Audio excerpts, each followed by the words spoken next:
નમસ્કાર, હું છું વિકાસ પાટીલ. નમસ્કાર, હું છું શિવાજી પારસકર. સામના ડિજિટલના સંધ્યા બુલેટિનમાં આપનું હાર્દિક સ્વાગત છે. શરૂ કરીએ સુરત શહેર સહિત જિલ્લાના તમામ સમાચારો એક સાથે.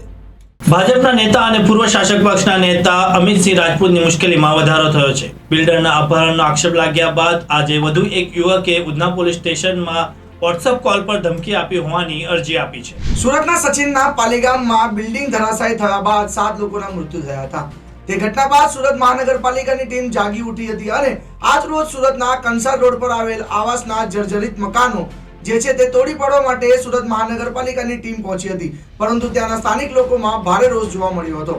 સુરતમાં સ્વામિનારાયણ સંપ્રદાયના લંપટ સાધુઓને લઈને હરિભક્તોમાં રોષ જોવા મળ્યો છે.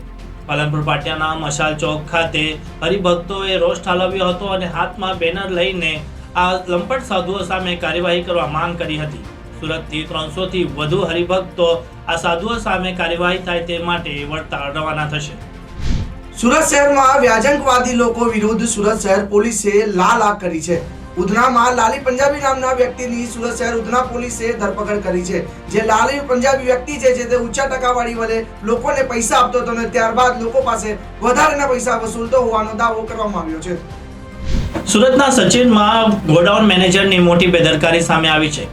સચિન વિસ્તારમાં આવેલા સુરતના સૌથી મોટા સરકારી અનાજના ગોડાઉનમાં જીવાત પડી હોવાનું સામે આવ્યું છે. અહીં આજુબાજુ વિસ્તારમાં રહેતા લોકો ત્રાહિમામ પોકારી ગયા છે, કારણ કે આ વિસ્તારમાં જીવાતોને લીધે લોકોને પરેશાનીઓનો સામનો કરવો પડી રહ્યો છે. સુરતના વરાછા વિસ્તારમાં આવેલ જગદીશનગરમાં શ્વાનના સામાન્ય ઝઘડાને લઈને એક યુવકની હત્યા કરી દેવામાં આવી હતી. આ હત્યાના પગલે સુરતની વરાછા પોલીસે 12 લોકોની ધરપકડ કરી હતી. જે 12 માંથી 10 લોકો સગીર વયના સામે આવ્યા છે, જેમાંથી એક યુવકે ચપ્પુ મારી આ યુવકની હત્યા કરી દીધી હતી. સુરતના ઉમરપાડા તાલુકામાં આવેલા દેવઘાટ હવે 16 કળાએ ખીલી ઉઠ્યો છે. ભારે વરસાદ બાદ દેવઘાટનો નજારો નયનરમ્ય બન્યો છે. અહીં મોટી સંખ્યામાં પર્યટકો પહોંચી રહ્યા છે અને દેવઘાટનો નજારો જોઈ રહ્યા છે. સુરતના ડાયમંડ વર્કર યુનિયન દ્વારા રત્ન કલાકારો આપઘાત ન કરે તે માટે એક પ્રયત્ન કરવામાં આવ્યો છે.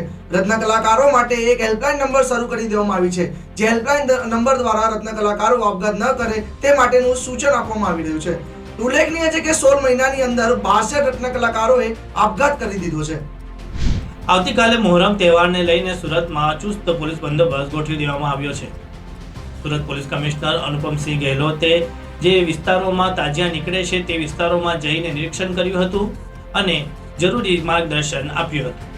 સુરતમાં અત્યાર સુધી હની ટ્રેપમાં યુવતીઓ જ યુવકને ફસાવતી હોય તેવું સામે આવતું હતું, પરંતુ હની ટ્રેપના આ કેસમાં ગે એપ પરથી 4 મિત્રોએ એક યુવકને ફસાવ્યો હતો.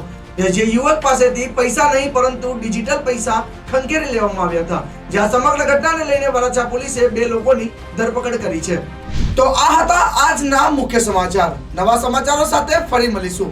વધુ સમાચારો માટે સામના ડિજિટલના YouTube અને Facebook ચેનલને ફોલો કરવાનું નહીં ભૂલતા.